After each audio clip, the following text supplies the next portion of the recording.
Hello students, welcome back to my channel study hard. इस video में हम करने जा रहे हैं क्लास 6 का हिंदी का PT2 का एक क्वेश्चन पेपर सॉल्व करेंगे। ठीक है, तो ये आप लोग का इसी सेशन का क्वेश्चन पेपर है। तो देखो, क्वेश्चन पेपर कुछ इस तरह से आया था। इन सब का आंसर्स मैंने अलग से PDF बना के इस PDF के नीचे में अटैच किया हुआ है। ठीक है, आंसर का PDF। देखो, ये क्वेश्चन पेपर कुछ इस तरह से था। अपठित गद्यांश हुआ, उसके बाद अनसीन पोएम का कुछ लाइंस था, फिर व्याकरण पार्ट आता है, उसका बुक के रिलेटेड कुछ क्वेश्चंस है, उसके बाद रचनात्मक लेखन है लास्ट में। 4 सेक्शंस थे। ठीक है, तो आंसर आपका यहाँ से स्टार्ट होता है, हम डिस्कशन यहीं से स्टार्ट करेंगे। ठीक है, तो जो पहला क्वेश्चन है, निम्नलिखित अपठित गद्यांश को पढ़कर पूछे गए प्रश्नों के सही विकल्प चुनकर आपको आंसर लिखने थे। तो पहले इस पैराग्राफ को पढ़ लेते हैं। देखो, अनुशासन का पालन करना शिष्टाचार का ही अंग है। यह अनुशासन सामाजिक भी हो सकता है और कानूनी भी हो सकता है। यानी कि सोसाइटी बेस्ड कुछ नियम भी हो सकते हैं जो शिष्टाचार होते हैं ना वो, और कानूनी भी हो सकते हैं, कुछ लॉ रिलेटेड भी हो सकता है। देखो, मंदिर मस्जिद और गुरुद्वारे में प्रवेश करने से पहले जूते चप्पल उतार देना चाहिए, है ना। किसी भी सभा में शोर नहीं, कोई भी मीटिंग में हमें किसी तरह का शोर नहीं मचाना चाहिए। सभा में कुर्सी या मेज पर हमें पाँव रख के नहीं बैठना चाहिए। ये सारे गुण सामाजिक अनुशासन के उदाहरण है। सोसाइटी में हमें कैसे रहना चाहिए, है ना, ये सब हमें सिखाते हैं। सड़क पर हमेशा बाईं ओर चलना चाहिए, है कि नहीं। हमें सड़क पर चलते वक्त हमेशा लेफ्ट की ओर से चलना चाहिए, लेफ्ट साइड से चलना चाहिए। रेलगाड़ी या बस में धूम्रपान नहीं करना चाहिए। ये सारे कानूनी अनुशासन के उदाहरण है। फिर देखो, शिष्टाचार के इन नियमों का पालन नहीं करने से क्या होता है। परिवार, समाज, कार्यालय, सर्वत्र सभी जगह कुव्यवस्था, मतलब सब कुछ जो व्यवस्था है सब खराब मतलब होने का भय रहता है। संक्षेप में, चाहे घर हो या दुकान, कार्यालय चाहे वो ऑफिस हो, सब जगह शिष्टाचार सहारे हम प्रशंसा एवं सफलता के पात्र बन सकते हैं। अगर किसी में शिष्टाचार है तो सब कोई उसकी सराहना करते हैं, प्रशंसा करते हैं, ना। इसके ठीक विपरीत अशिष्ट व्यवहार, कोई अगर किसी का व्यवहार अगर अशिष्ट है, अच्छा नहीं है, दूसरों का दिल को दुखाता भी है ना। दूसरों का दिल तो दुखता ही है, हमें भी बदले में दुख और असफलता ही हाथ लगता है ना। ऐसा अशिष्ट व्यवहार करने से क्या होता है, दूसरों का मन भी दुखता है ना, और प्लस हम कभी सफल नहीं हो पाते हैं।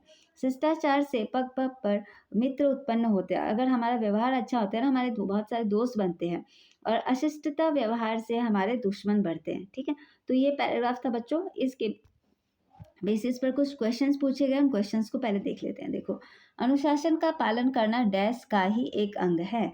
तो सही आंसर क्या होगा, अनुशासन का पालन करना शिष्टाचार का एक अंग है। ठीक है, ऑप्शन नंबर ग आपका सही आंसर है। मंदिर, मस्जिद और गुरुद्वारे में प्रवेश करने से पहले जूते चप्पल उतार देना चाहिए। ये एक कानूनी अनुशासन है, सामाजिक अनुशासन है, या निजी अनुशासन है, या इनमें से कोई नहीं है। देखो बच्चों, आपको पैराग्राफ पढ़ के आंसर देना है। तो इस पैराग्राफ में आपका यहाँ पे दिया हुआ था। देखो, मंदिर मस्जिद में गुरुद्वारा में प्रवेश करने से पहले जूते चप्पल उतार देने चाहिए। ये आपका सामाजिक अनुशासन के उदाहरण है ना। तो हम इसमें सामाजिक अनुशासन देंगे। ये कौन सा आएगा आपका, ऑप्शन नंबर ख। ठीक है, फिर नेक्स्ट देखो, इनमें से कौन सा कार्य कानूनी अनुशासन के दायरे में आता है। कानूनी अनुशासन इनमें से कौन सा आता है, तो बच्चों ये वाला था, सड़क पर हमेशा बाईं ओर चलना, ये कानूनी अनुशासन के अंदर आता है। ठीक है, नेक्स्ट, शिष्टाचार के इन नियमों का पालन नहीं करने से क्या हानि होता है। ठीक है, तो इसका होगा ख, परिवार, समाज, कार्यालय, सर्वत्र कुव्यवस्था फैलने का भय बना रहता है। नेक्स्ट, अशिष्ट का विलोम शब्द क्या होता है। अशिष्ट का विलोम शब्द होगा बच्चों शिष्ट। शिष्ट और अशिष्ट होता है विलोम शब्द। ठीक है, नेक्स्ट है आपका, देखो, निम्नलिखित अपठित पद्यांश। यहाँ पे आपका पोयम दिया हुआ था, जैसे ऊपर में एक पैराग्राफ था तो उसको हम गद्यांश बोलेंगे, जब पोयम रहता है उसको पद्यांश कहते हैं। को पढ़कर पूछे गए प्रश्नों का सही विकल्प चुनना है आपको। ठीक है, तो ये भी MCQ ही है। पहले पोएम को पढ़ लेते हैं। देखो, बात सभी ने यह है मानी, हवा सुबह की बड़ी सुहानी, सदा ताजगी देती है यह, आलस को हर लेती है यह रोगी न होने देती, तनिक न सेहत खोने देती, सुबह सैर पर जाकर देखो, हवा निराली पाकर देखो, अगर सैर पर नित जाओगे अच्छी सेहत तुम पाओगे। ठीक है, तो इसके बेसिस पर क्या क्वेश्चन है, इस कविता में किसका गुणगान किया गया है। तो ऑब्वियसली किसका गुणगान किया है, सुबह की हवा का, है ना। तो यहाँ पे इसमें कहाँ लिखा है, ये वाला, सुबह की ताजगी भरी हवा का गुणगान किया गया है, ऑप्शन नंबर 1। सुबह की हवा के बारे में क्या बताया गया है, सुबह की हवा ताजगी देती है, यह हमें स्वस्थ रखती है, अच्छी सेहत देती है। तो ये सारे ही बताए गए हैं ना, तो आपको जो है ना आपका सही आंसर होगा ऑप्शन नंबर 4, ठीक है। नेक्स्ट, सुबह सैर पर जाने से क्या लाभ मिलता है? तो सुबह सैर पर जाने से हमें अच्छा स्वास्थ्य मिलेगा, ये वाला option number 2।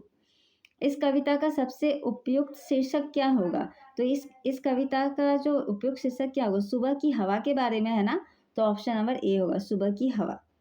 Next next question है, कविता के अनुसार सुबह की हवा क्या करती है? तो सुबह की हवा मन को उदास नहीं हो, शरीर को थकान नहीं होगा, आलस को दूर कर देती है, ऑप्शन नंबर 3, ठीक है। ऑप्शन नंबर सी आपका 3 होगा करेक्ट आंसर। खंड ब यानी कि सेक्शन बी में व्याकरण पार्ट है, ये देख लेते हैं। आपको विपरीत शब्द लिखना है, तो कुछ सारे वर्ड्स दिए गए थे, तो इनका विपरीत शब्द देखो। पहले आना, आना का होगा जाना। गुण, गुण का अवगुण है ना, गुण मतलब अच्छा गुण, अवगुण मतलब बुरा गुण। आदर, किसी का रिस्पेक्ट करना, अनादर डिसरेस्पेक्ट करना। स्वस्थ मतलब हेल्दी, अस्वस्थ यानी कि अनहेल्दी। कम यानी कि कम, तो आपको पता है कम अधिक, कम ज़्यादा, है ना। दयालु, निर्दयी, है ना। योग्य अयोग्य, आशा और निराशा। ये बहुत इंपॉर्टेंट है, आप लोग के भी एग्जाम्स में आ सकते हैं। फिर क्वेश्चन नंबर 4 में कहावत का अर्थ लिखकर वाक्य बनाना है आप लोग को, 3 मार्क्स का था। तो एक अनार 100 बीमार का मीनिंग क्या होता है?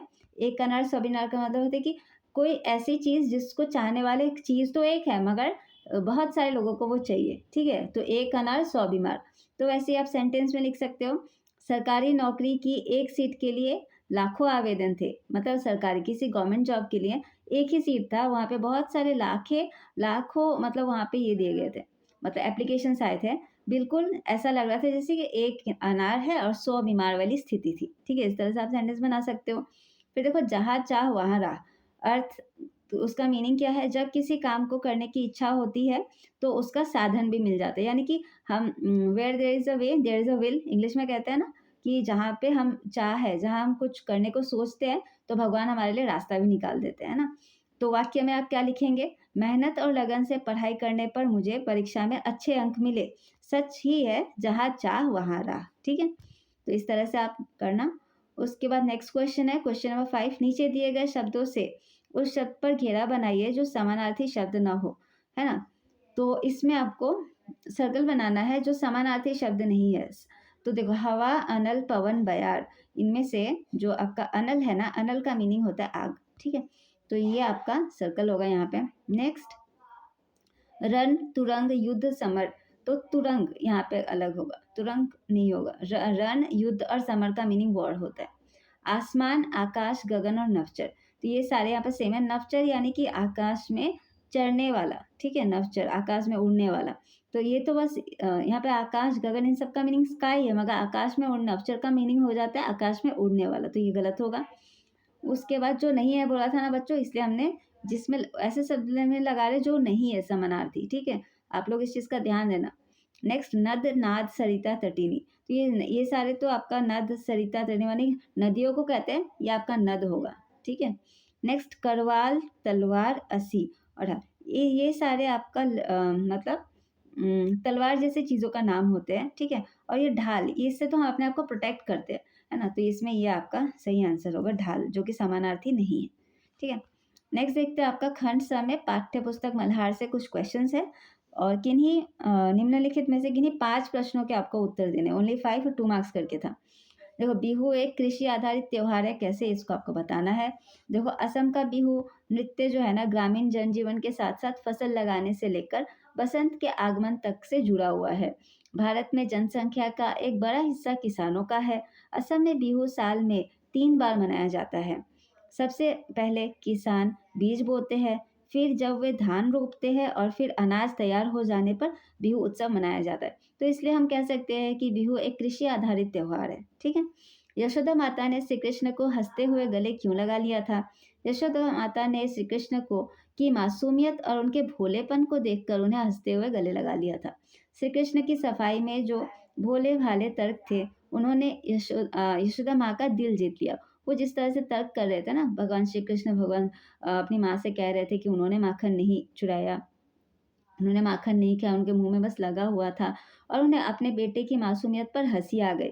इसी ममता और प्रेम के कारण उन्होंने श्री कृष्ण को गले लगा लिया। ठीक है, नेक्स्ट क्वेश्चन देखो, महाराज के सामने क्या समस्या थी, उन्होंने इसका समाधान कैसे खोजा था? तो राजा के सामने यह समस्या थी कि उनका जो दीवान था उसे अब सेवा से मुक्त होना था, तो उन्होंने यह जिम्मेदारी दीवान साहब को सौंपी। इस तरह राजा ने इस समस्या का समाधान खोजा। ठीक है, तो उनका जो दीवान था ना, उनको जिम्मेदारी से मुक्त करना था, उनका एज हो चला था, वो चाहते थे कि उनका कोई नया कोई दीवान बने, तो उसको ही जिम्मेदार दीवान से, तो उनको ही कोई ढूंढने के लिए किसी को खोजा, दीवान साहब को इस चीज़ का रिस्पॉन्सिबिलिटी दिया, तो इस तरह से उन्होंने समस्या का समाधान खोजा। एंजेला कौन थी, उनकी माँ क्या काम करती थी? तो एंजेला एक छोटी सी लड़की थी जो लंदन के जाने माने इलाके केंजिंगटन में रहती थी, और उनकी माँ जो थी वो एलेसेंड्रा एक डॉक्यूमेंट्री फिल्म निर्माता थी। ठीक है, नेक्स्ट, चेतक कौन था और उसे कोड़े क्यों नहीं लगाने पड़ते थे? तो चेतक जो था वो महाराणा प्रताप का वफादार वीर घोड़ा था, आपको इस तरह से लिखना है। उसे कोड़े इसलिए नहीं लगाने पड़ते थे क्योंकि वो बहुत समझदार था, है ना, और महाराणा प्रताप के इशारों के को बिना कहे ही समझ जाता था। उसे ऐसा नहीं है कि दूसरे घोड़ों को जैसे मारना पड़ता है उसको समझ में आता है कब उसे लेफ्ट जाना है, कब राइट जाना है, कब सीधा जाना है, वो महाराणा प्रताप के इशारों को ही समझ जाता था। अपनी तेज रफ्तार और सूझबूझ से दुश्मनों के बीच से रास्ता बना लेता था खुद ब खुद। ठीक है, उसे कुछ सिखाना नहीं पड़ता था महाराणा प्रताप को। नेक्स्ट, नौकरी की चाह में आए लोगों ने नौकरी पाने के लिए कौन कौन से प्रयत्न किए थे? तो नौकरी के चाह में आए लोगों ने अपना अच्छा रूप दिखाने का प्रयास किया था। ठीक है, देर से उठने वाले प्रातः एकदम सुबह ही उठा करते थे, उठने लगे। नौकरों की नाक में दम करने वाले नौकरों जो थे ना, नौकरों से प्यार से बातें कर रहे थे वो लोग। किताबों से घृणा करने वाले बड़े बड़े ग्रंथ पढ़ने का दिखावा कर रहे थे। ठीक है, तो श्री कृष्ण अपनी माँ यशोदा को तर्क क्यों दे रहे होंगे, ये आपका लास्ट क्वेश्चन है। तो यहाँ पे आपने देखा कि क्वेश्चन में 7 क्वेश्चंस दिए गए थे, बस इनमें से आपको 5 को ही आंसर देना था। ठीक है, तो आप लोग इस चीज़ का ध्यान देना, ऐसा नहीं कि जल्दबाजी में आप लोग सारा क्वेश्चन ही करके आ जाओ। देखो, श्री कृष्ण अपनी माँ यशोदा को तर्क क्यों दे रहे होंगे? श्री कृष्ण अपनी माँ यशोदा को तर्क इसलिए दे रहे होंगे क्योंकि उन्हें माखन चोरी करने का आरोप लगा था। वे मासूमियत से यह साबित करना चाहते थे कि उन्होंने माखन नहीं खाया। वे माँ को समझाने का कोशिश कर रहे थे कि वे माखन तक तो पहुंच ही नहीं सकते। ठीक है, तो इस तरह से वो तर्क दे रहे थे अपनी माँ को। ठीक है, और लास्ट जो आपका सेक्शन डी है उसमें रचनात्मक क्रिएटिव राइटिंग का है, रचनात्मक लेखन है, और इसमें आपको पहला जो क्वेश्चन था वो था आपका अनुच्छेद लेखन। टॉपिक्स थे स्वस्थ और खेल, पढ़ेगा इंडिया बढ़ेगा इंडिया, और एक था समय का महत्व। इन तीनों में से कोई एक पर आपको अनुच्छेद लिखना था। ठीक है, तो ये सब आप लोग खुद से एक बार रीड कर लेना। तो ये सब तो पैराग्राफ है बस। ठीक है, मैं बस आप लोग को धीरे धीरे करके स्क्रॉल कर देती हूँ ताकि ज़्यादा समय और लंबा वीडियो ना हो। ठीक है, इसको आप लोग पॉज करके देख लेना। और समय का महत्व, ये सारे इंपॉर्टेंट है बहुत।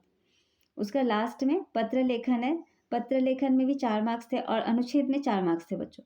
ठीक है, इसमें भी 4 मार्क्स थे। और पत्र लेखन में भी 2 ऑप्शंस आए थे आप लोग के। विद्यालय के प्रधानाचार्य को अवकाश के लिए प्रार्थना पत्र, ये तो बहुत इंपॉर्टेंट है। और एक था अपने मित्र को पत्र लिखकर अपनी ऐतिहासिक यात्रा का, एक फॉर्मल लेटर आया था और एक इनफॉर्मल आया था। ठीक है, तो जैसा आप लोग को अच्छा लगे, जो ईज़ी लगे वो आप लोग को करना है एग्ज़ाम में। एक हम लोग यहाँ पे डिस्कस कर लेते हैं ये वाला, ये बहुत इंपॉर्टेंट है। विद्यालय के प्रधानाचार्य को अवकाश यानी कि छुट्टी के लिए कैसे हम एप्लीकेशन लिखेंगे हिंदी में। आपको क्या लिखना है, सबसे पहले आप लिखोगे सेवा में, और प्रिंसिपल को लिखेंगे तो प्रधानाचार्य महोदय, है ना। तो और कोई फीमेल टीचर होंगी तो हम लिखेंगे प्रधानाचार्य महोदया। पीएम श्री केंद्रीय विद्यालय, आप जहाँ भी पढ़ते हो, जिस भी स्कूल में पढ़ते हो, यहाँ पे आप स्कूल का नाम लिखोगे, वहाँ पे वहाँ का एड्रेस लिखोगे। ठीक है, विषय तो यानी कि यहाँ पे सब्जेक्ट होता है ना, 2 दिन अवकाश के संबंध में ये प्रार्थना पत्र है। ठीक है, 2 दिन स्कूल से छुट्टी चाहिए, इसलिए एक प्रेयर है एक तरह से। तो देखो, महोदय सविनय निवेदन है कि मैं इस विद्यालय की छठी क्लास 6 बी सेक्शन की छात्रा हूँ। कल विद्यालय से वापस आने के बाद मुझे बुखार आ गया और सिर में दर्द हो गया। डॉक्टर ने दवाई देकर 2 दिन आराम करने की सलाह दी है। इस कारण मैं दिनांक यानी कि डेट 28 और 29 सितंबर, या फिर कुछ भी यहाँ पे जो डेट आपको लिखना आप लिखना, तक विद्यालय में उपस्थित होने में असमर्थ हूँ। अतः आपसे अनुरोध है कि 2 दिनों तक अवकाश स्वीकृत करने की कृपा करें। सर धन्यवाद। या फिर ओनली आप धन्यवाद भी लिख सकते हो। आपकी आज्ञाकारी शिष्या, अपना नाम और क्लास रोल नंबर आपको लिखना है, ठीक है। और इसी तरह से ये वाला भी एक बार रीड आउट कर लेते हैं। डेट भी लिख देना बच्चों, ये नीचे चला गया पीडीएफ में। देखो, अपने मित्र को पत्र लिखकर अपने ऐतिहासिक यात्रा का वर्णन कीजिए। तो ये इनफॉर्मल लेटर अपने फ्रेंड को लिखना है कि किस तरह से आपने एक कोई ऐतिहासिक कोई ट्रैवल के बारे में लिखना है। कहीं आप मान लो घूमने गए थे, हिस्टोरिकल ट्रैवल के बारे में आपको लिखना है। तो जैसे आप अपने दोस्त के नाम लिखोगे, प्रिय मित्र ओजस्व, तुम कैसे हो, आशा करता हूँ, यहाँ पे हूँ की होगा, ठीक है। आशा करता हूँ कि तुम भी ठीक ही होगे, मैं भी यहाँ ठीक हूँ। पिछले पत्र में तुमने मुझसे पूछा था कि इस बार गर्मी की छुट्टियाँ कैसी बिताई थी। उसी क्रम में मैं यह पत्र लिख रहा हूँ, ठीक है। ऐसे कर बताना कि तुमने मुझसे पूछा था तो मैं इसलिए ये पत्र लिख रहा हूँ। मित्र, गर्मी की छुट्टियों के प्रारंभ होने के 2 दिन बाद ही कुछ ऐतिहासिक स्थलों को देखने के लिए मैं गया। शुरुआत में आगरे का ताजमहल देखा, फिर वहाँ से हम ट्रेन द्वारा राजस्थान के ऐतिहासिक स्थलों को देखने गए, यानी कि राजस्थान में गए। वहाँ से फिर उदयपुर, जयपुर, चित्तौड़गढ़ आदि के प्रसिद्ध किले यानी कि फोर्ट्स तथा वस्तुएं देखी। उन्हें देखकर मैं बहुत आनंद का अनुभव किया। हमें बहुत आनंद का अनुभव हुआ। आशा है तुम भी वहाँ के ऐतिहासिक स्थलों को देखकर आनंद को अनुभव करोगे। फिर माता पिता, फिर मतलब जो फ्रेंड है आपको, आप जो लिख रहे हो ना, उनके माता पिता को आपको प्रणाम कहना है और उनके अगर छोटा भाई है उनको प्यार देना है, इस तरह से। या फिर तुम्हारा मित्र, आपका नाम लिख देना। फिर 2 बार लिख दिया मैंने गलती से, आपका नाम लिख देना लास्ट में, ठीक है। फिर देखो, यही बस इस तरह से, इसी के साथ ये पेपर आपका होता है फिनिश। आई होप आप लोग को वीडियो अच्छा लगा होगा। तो क्लास 6 के बाकी सारे जितने भी क्वेश्चन पेपर्स थे PT2 के, ये पहले ही अपलोड हो चुके थे और इसको मेरा थोड़ा देने में लेट हो गया, ठीक है। तो आप लोग जाके प्लेलिस्ट में जाके सारे वीडियोस को देख सकते हो। Thank you for watching.